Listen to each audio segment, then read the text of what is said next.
Глава 24. С каждой фразой Сэлянь все сильнее ощущал опасность. Все назад, не приближайтесь к нему и не обращайте внимания на его слова.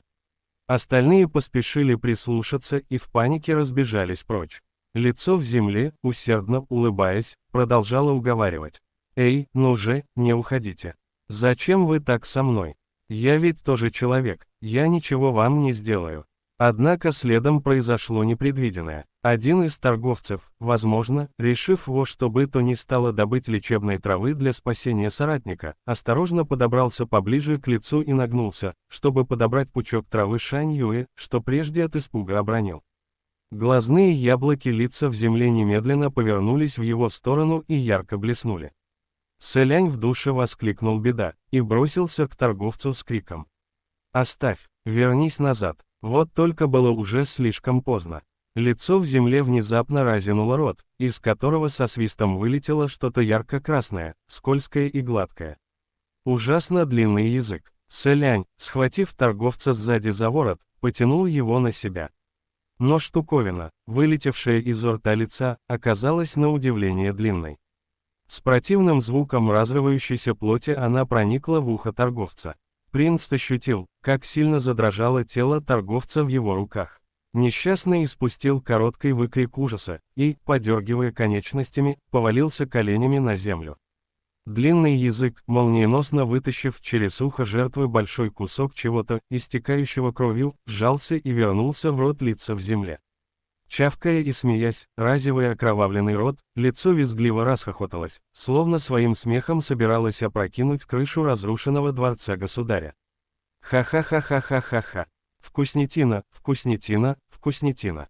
Вкуснятина, вкуснятина. Ох, как я голоден, как я голоден. Пронзительный и резкий голос вкупе с кровавыми прожилками, которые заполнили глазные яблоки, представляли собой поистине омерзительную картину. Ну, человек, зарытый здесь более 50 лет, стал единым целым с колдовскими землями этого государства и окончательно превратился в иную сущность. Сэлянь разжал правую руку, в которой держал воротник торговца, и уже вознамерился нанести смертельный удар мерзкой твари, как вдруг лицо в земле снова завопило.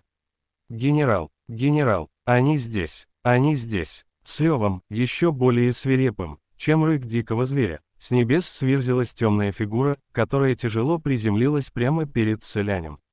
Когда это произошло, казалось, что вся земля вокруг содрогнулась от удара. А стоило фигуре выпрямиться, как всех остальных присутствующих накрыло огромной тенью, что она отбрасывала. Этот человек оказался поистине громадным. Смуглая кожа цвета темного железа, грубые черты лица, походящие на звериную морду, грудь и плечи защищены доспехом, ростом 9 чи. Проще было назвать его гигантским прямоходящим волком, чем человеком. А следом за первым с крыши дворца спрыгнул еще один, двое, трое более десятка человек. Все эти люди как на подбор оказались рослыми и крупными мужчинами, каждый держал на плече палицу, тщательно утыканную острыми волчьими зубами, так что создавалось впечатление, что перед путниками выстроилась волчья стая, обернувшаяся людьми. Оказавшись на земле, они окружили торговцев в саду плотным кольцом, словно стеной из огромных стальных башен.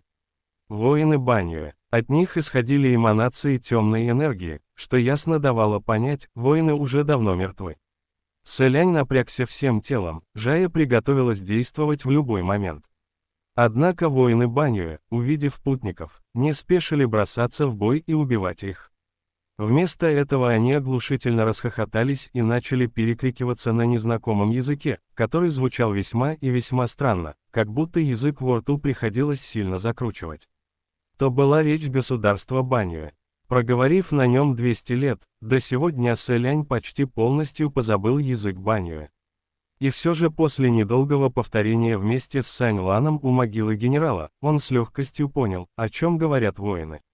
Ведь голоса их звучали подобно грохоту колокола, да и общались они довольно грубо, используя самые простые слова. Вначале Сэлянь услышал, что все воины Баньюэ называют самого первого генералом, затем различил в разговоре слово «взять под стражу» и временно оставить в живых, после чего глубоко с облегчением вздохнул и шепотом обратился к остальным.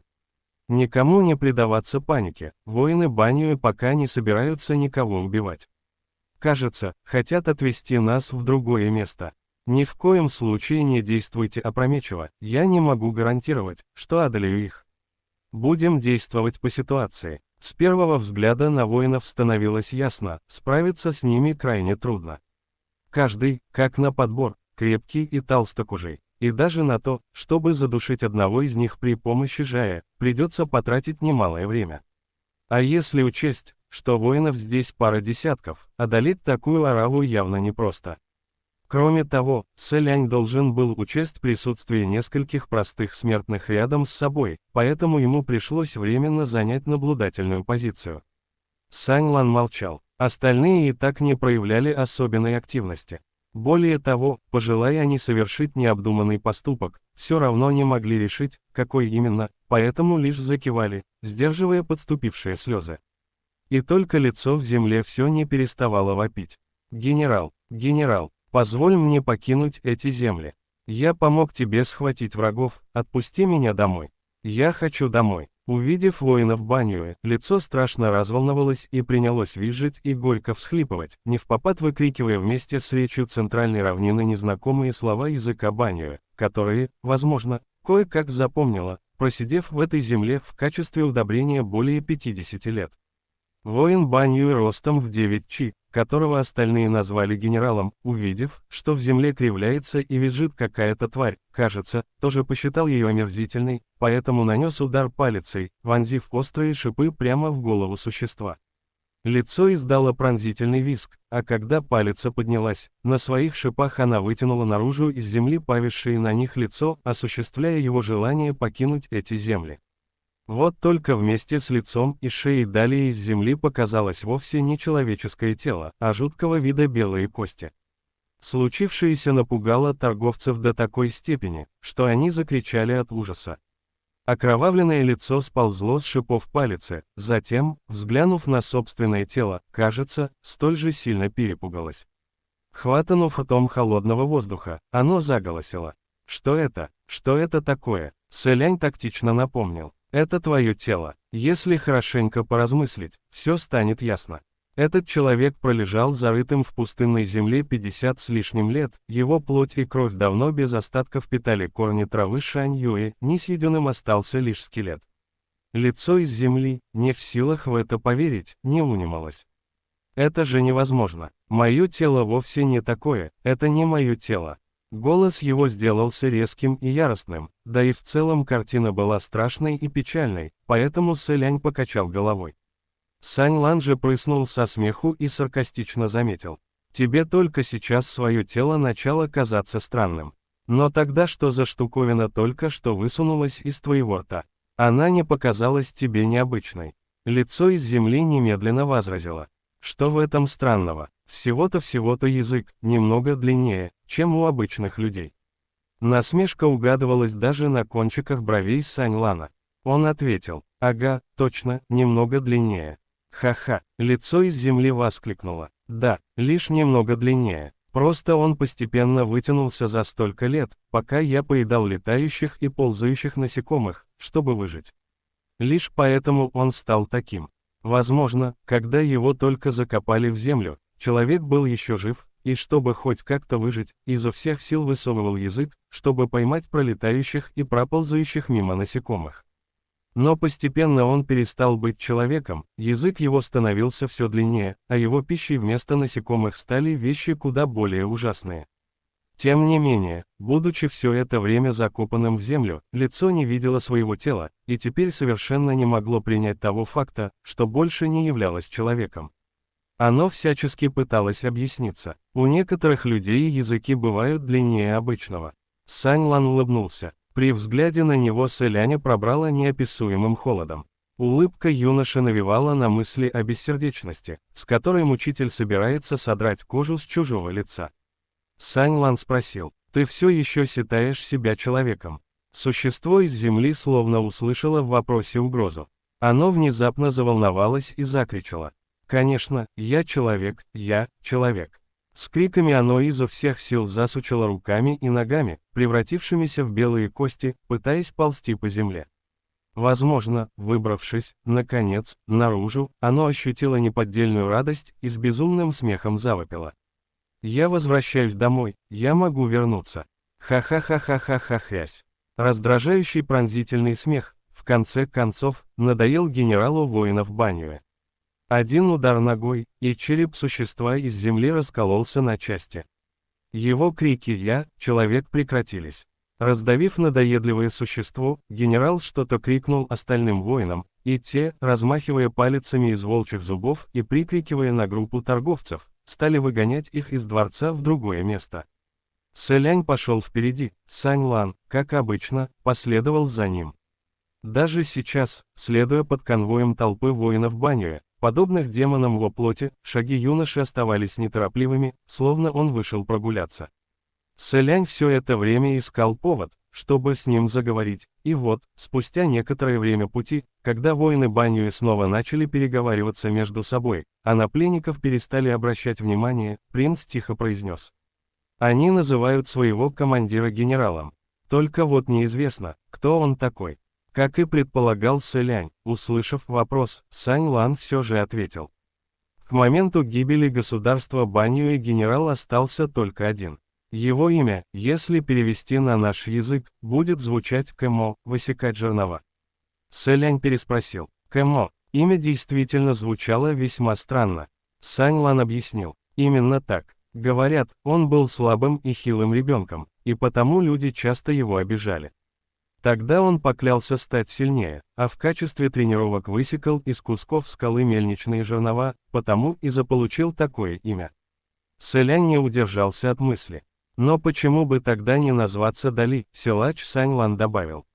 По легенде, Кэмо являлся самым бесстрашным полководцем за всю историю государства Баньюэ, ростом в 9 чи, недюжиной силы. Кроме того, он служил верным защитником советника Баньюэ. Сэлянь спросил, и после смерти остался таковым. А теперь он ведет нас к советнику Баньюэ. Сань Лан ответил, возможно, что если там их поджидает еще больше воинов Баньюэ.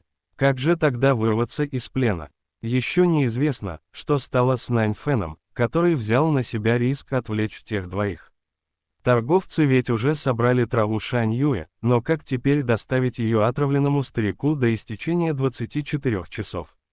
Сэлянь шел, погруженный в размышления, но все же замечал, что генерал Кэмо ведет их все дальше и дальше к окраинам.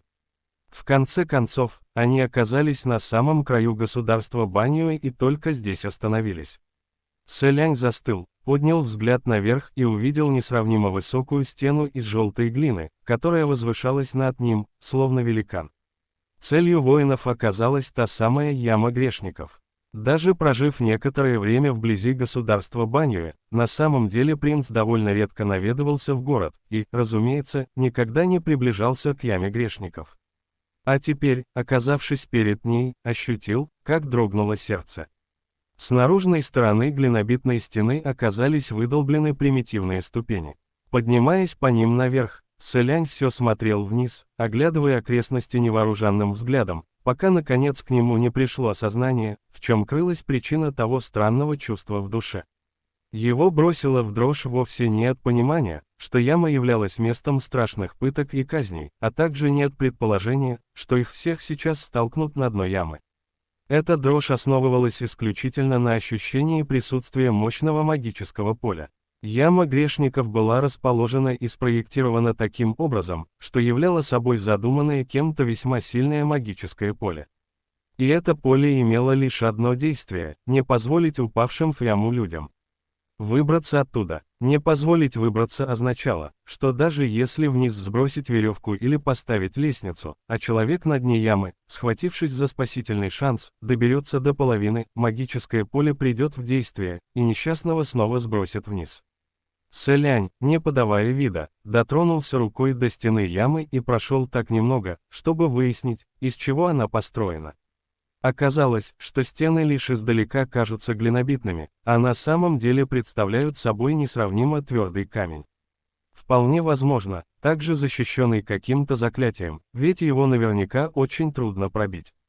Когда ступени под ногами закончились, процессия оказалась на самой вершине ямы грешников, и чувство, что посетило их при виде картины, открывшейся с края желтых стен, можно было описать лишь словом потрясения.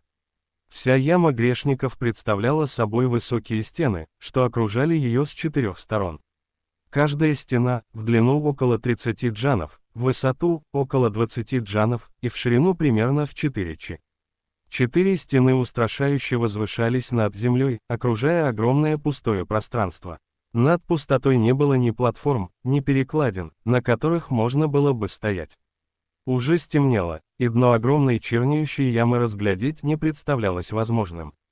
Из темноты то и дело поднимался холод и запах крови. Оказавшись на краю высоченной стены, где не было никаких ограждений, за которые можно ухватиться, и шествуя по ней на высоте в несколько десятков джанов от земли, никто из пленных торговцев не смел опустить взгляд вниз. Однако спустя некоторое время впереди показался длинный шест, установленный вертикально, с висящим на нем трупом. Именно этот шест они видели ранее, еще снизу. Мертвое тело оказалось очень маленьким и принадлежало девушке в черных одеждах, изодранных в клочья. Девушка висела на шесте, уронив голову на грудь. Сэлянь знал, что этот шест использовался специально для подвешивания преступников, которых воины Баньюэ хотели преднамеренно опозорить. Зачастую тюремщики срывали с такого преступника одежду и голышом подвешивали на шест, где несчастный умирал от голода или жажды, после чего его труп качался на ветру, жарился на солнце, мок под дождем, иссыхал от пустынных бурь. Конечности его либо сгнивали, либо отрывались и падали вниз. В целом смерть весьма и весьма неприглядная. Труп девушки пока не сгнил. Наверняка она умерла совсем недавно, и, возможно, являлась одной из местных жительниц. Тот факт, что воины Баньюэ даже совсем молоденькую девушку подвесили в подобном месте, подтверждал их невероятно жестокий и бесчеловечный характер. А Джао, Тяньшен и остальные торговцы, увидев подобное, побледнели и застыли на месте, не решаясь идти дальше.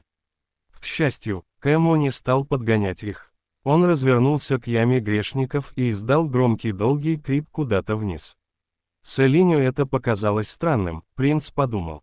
Зачем понадобилось так кричать? В следующий миг он получил ответ на свой вопрос.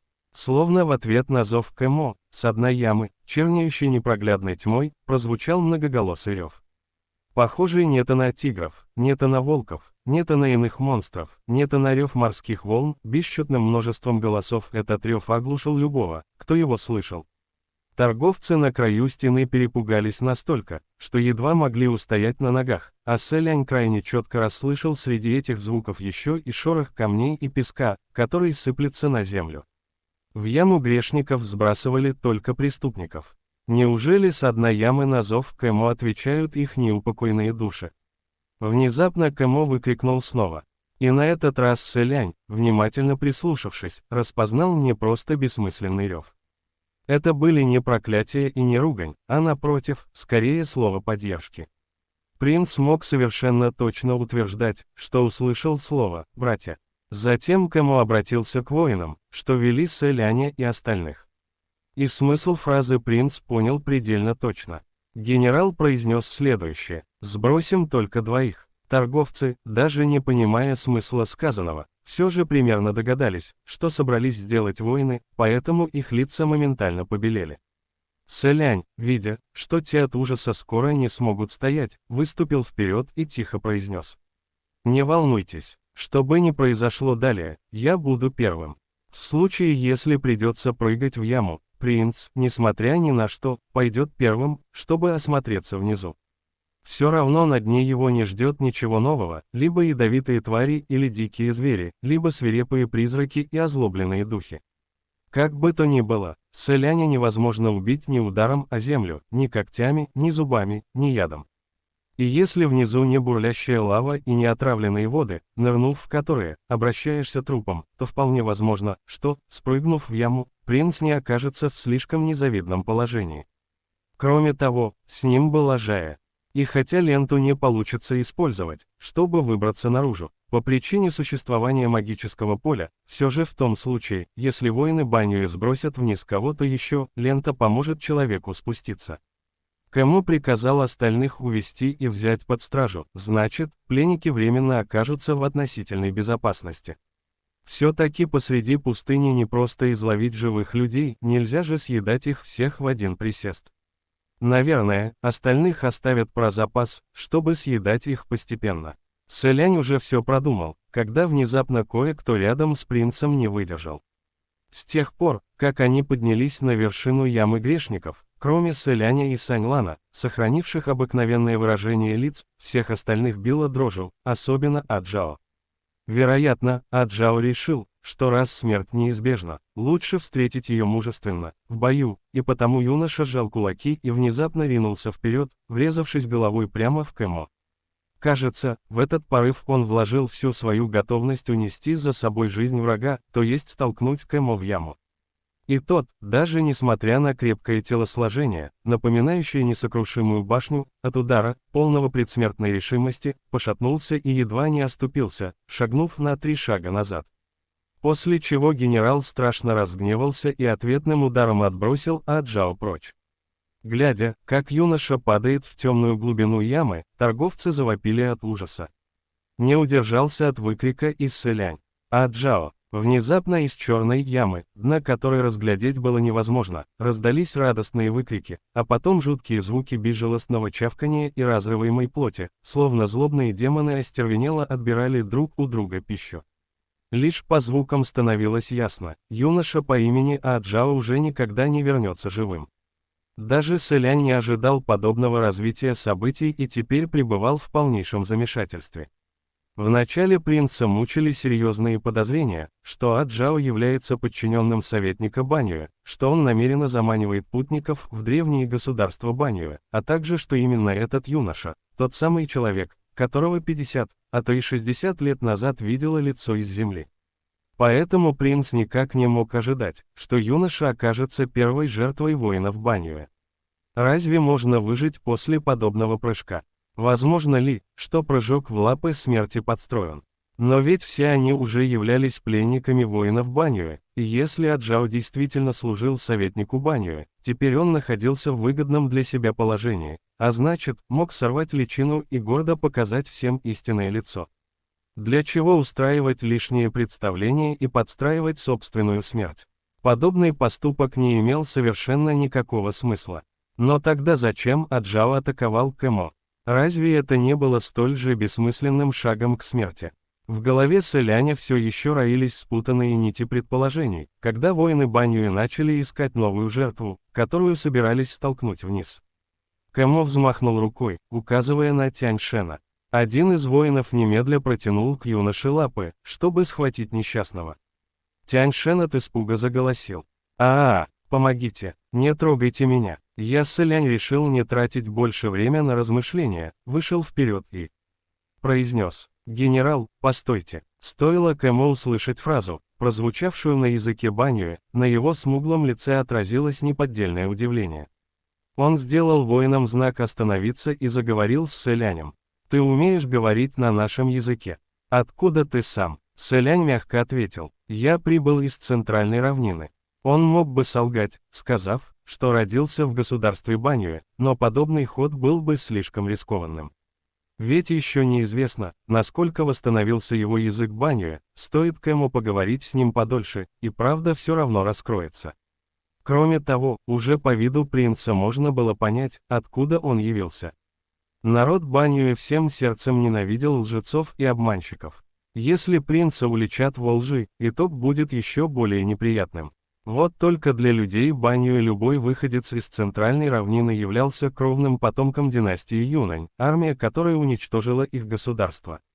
Стоило Кэмо услышать, откуда прибыл Сэлянь, на смуглом лице генерала сверкнула вспышка гнева, а остальные воины Баньюэ принялись выкрикивать всяческие проклятия и оскорбления. Сэлянь расслышал лишь ничтожество, лжец, сбросить его вниз, но ничего более. Кэмо произнес: «Наша страна исчезла в песках 200 лет назад. Ты не из нашего народа, но знаешь наш язык, кто ты есть на самом деле». Сэлянь, не сдержавшись, бросил взгляд на совершенно безмятежного юношу и подумал: Надеюсь, в том случае, если мой рассказ окажется недостаточно складным, можно будет пойти на крайние меры и попросить Саньлана о помощи. Принц уже приготовился начать заговаривать зубы воинам Баньюэ, как вдруг с чернеющего дна ямы вновь раздался свирепый громогласный рев. Твари, обитающие внизу, кажется, уже расправились с телом Аджао. Но все еще не насытились, стройным ревом выражая жажду свежей крови и плоти. Кэмо взмахнул рукой, будто вновь собираясь схватить Тяньшена, когда Сэлянь опять его прервал. «Генерал, позвольте мне стать следующим». Кэмо наверняка никогда раньше не слышал, чтобы в подобной ситуации кто-то просил стать следующим. Его глаза расширились до размеров бронзовых колокольчиков, а в голосе прозвучало изумление. «Ты станешь следующим. Почему?» Сэлянь, разумеется, не мог ответить честно, потому что я не боюсь. Принц выбрал более соответствующий ситуации ответ генерал. Все эти люди, всего лишь ни в чем не попеременно проезжие торговцы, среди них даже есть ребенок. Кэмо, послушав его, холодно усмехнулся. Когда армия государства Юнань омыла кровью наше государство, вы почему-то не задумались, что среди нас также есть безвинные торговцы и дети. Гибель государства Баньюэ произошла 200 лет назад, с тех пор по обе стороны границ давно сменились многие поколения. Однако для воинов Баньюэ, которые стали умершими пленниками застывшего времени, месть не могла исчезнуть следом за сменившейся династией. Кэмо добавил: «Ты слишком подозрительный, я собираюсь задать тебе вопросы. Тебя сбрасывать нельзя, хватайте другого, в таком случае, иного выхода нет».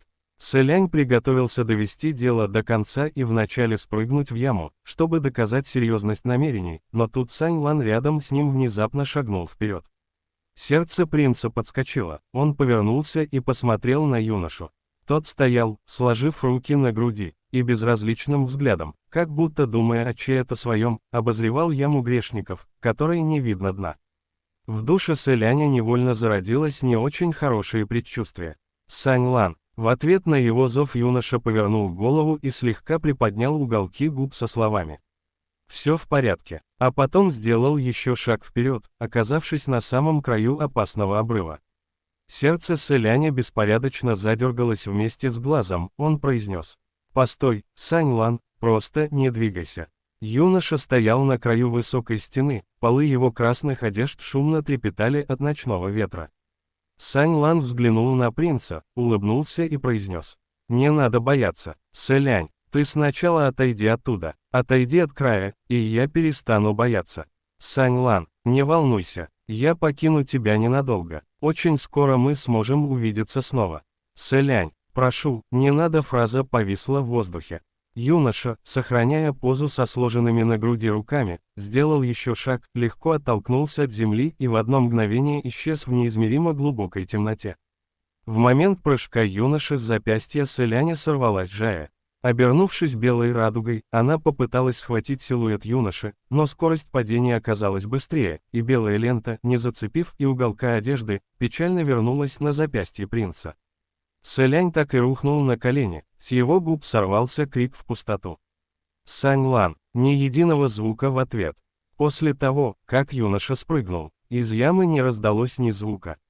Воины Баньюэ на стене рядом с принцем начали громко перекрикиваться, явно пораженные случившимся. Что же такое творится сегодня? Раньше приходилось хватать пленника, чтобы сбросить его вниз, а эти наперебой выскакивают друг перед другом, а если их не сбрасывают, прыгают сами. Генерал Кэмо громогласным криком приказал воинам угомониться, а Сэлянь, увидев, что Жае не удалось схватить Саньлана, не успел даже подумать, так и бросился вниз, в яму грешников. Принц уже находился в воздухе, когда сзади его кто-то схватил за шиворот, подвесив над пропастью. Обернувшись, Сэлянь увидел, что генерал Кэмо, предупреждая его прыжок, протянул руку и схватил принца, не давая упасть. Сэлянь подумал: «Хочешь присоединиться? Славно, упадем вместе, так даже лучше». Подчиняясь мысли принца, Жая, словно белая змея, с шорохом плотно обвела руку генерала, а затем и все его тело. Стоило Кэмо столкнуться с загадочной белой лентой, похожей на демоническое создание, на лбу его явственно проступили черные вены, а мышцы в одно мгновение раздулись в несколько раз, как будто он пытался таким образом разорвать ленту, в плену которой оказался. Сэлянь намертво схватился с Кэмо, когда боковым зрением внезапно уловил кое-что весьма странное. Труп, висевший на длинном шесте, вдруг пошевелился и приподнял голову. Воины Баньюэ, которые также заметили это, с громкими криками и палицами наперевес бросились в атаку на труп. Ну а девушка в черных одеждах, шевельнувшись, каким-то никому неизвестным образом развязала веревки, на которых была подвешена, спрыгнула с шеста и молниеносно бросилась навстречу воинам. Словно порыв черного ветра, она пролетела по краю стены, быстро и безжалостно сбивая на своем пути всех воинов, которые с жуткими криками повалились вниз. Увидев, что его солдаты упали в яму грешников, Кэмо разразился гневными ругательствами. Бранился он чрезвычайно грубо, используя нецензурные выражения, которые Сэлиню были не слишком понятны. И все же самую первую фразу принц разобрал. Кэмо выругался. Опять эта мерзавка. В следующий миг его ругательства прервались, по той причине, что Сэлянь внезапно приложил силу и вместе с Кэмо сверзился вниз, в яму грешников. В яму, из которой невозможно выбраться. Падая, Кэмо своим яростным ревом едва не оглушил Сэляня. Чтобы спасти уши, принцу пришлось отозвать Жая и ударить Кэмо ногой посильнее, чтобы тот отлетел подальше. Затем Сэлянь отправил Жая наверх, в надежде, что лента зацепится за что-то, чем можно смягчить падение, и удар о землю во всяком случае будет не слишком травматичным. Вот только яма грешников была устроена без изъяна, как и магическое поле вокруг нее, и Жая не просто не смогла дотянуться до верха, но и не нашла ничего, за что можно ухватиться на стенах ямы. И когда Сэлянь уже решил, что сейчас разобьется в лепешку, как и множество раз в прошлом, а после нескольких дней не сможет оторвать себя от земли, произошло непредвиденное, во тьме сверкнула серебристая вспышка. Спустя мгновение пара рук легко подхватила принца.